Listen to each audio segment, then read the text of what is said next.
What do you think about the relationship between two countries when you hear that one of them publicly yells and scolds the other one for the disagreement over a military strike, and behind the door says them that you do more harm than good to us? You might be thinking about a conversation between two geopolitical rivals. But this is the truth behind perhaps the strongest alliance in the world. And this is the truth behind the US-Israel relationship.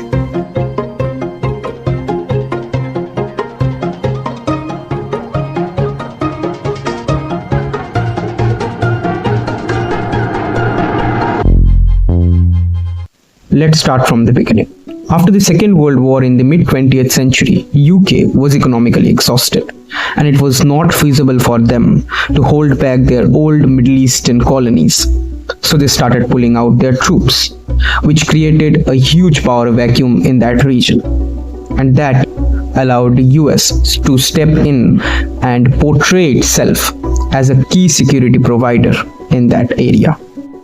Most of the people assume that crude oil is the only reason for US presence in the Middle East, but that is one of the many drivers which accelerated US interest in the region. For example, to secure the maritime trade routes which runs through the Middle East, or the Israeli question, or the question of Palestine's existence, or to promote the democratic values like human rights and women empowerment, and many, many more. But the main reason is something completely different.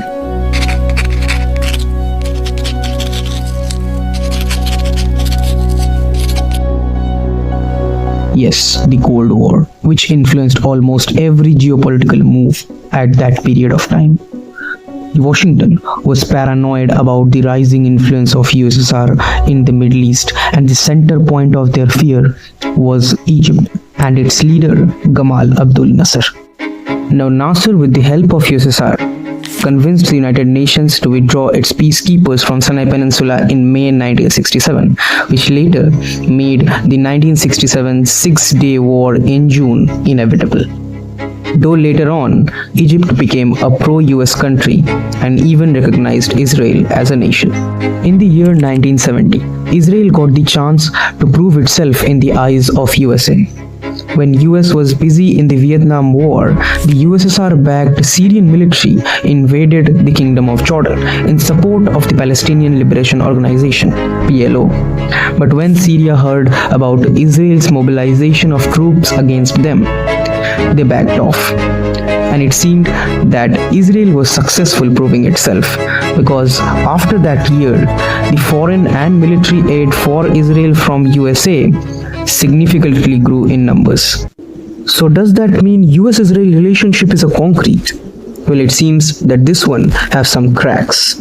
First of all, we have to talk about the two different groups inside USA who have two different views about the relationship with Israel.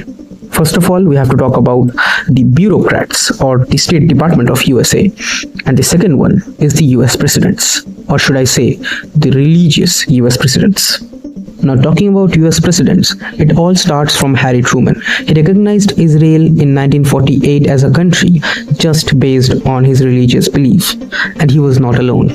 Lyndon B. Johnson, George Bush, and even Joe Biden openly mentioned about their religious connection with Israel during their presidential time. But the bureaucrats of USA have different views about Israel.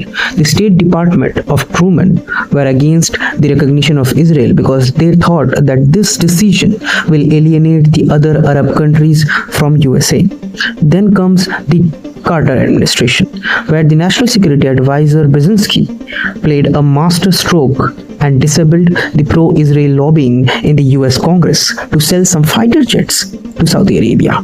In 1975, US Secretary of State Henry Kissinger, in front of the Iraqi foreign minister, said that Israel does more harm than good for USA in the Arab region. And talking about Iraq, in 1981, Israel conducted an airstrike on an Iraqi nuclear reactor facility without any prior notice to the Reagan administration in USA.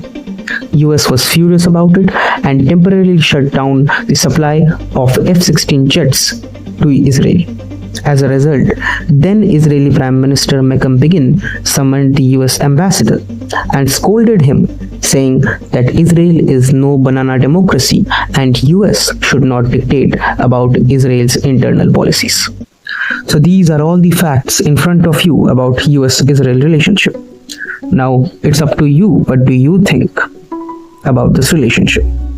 Is it a strong alliance or a fragile PR stunt? The comment section is yours.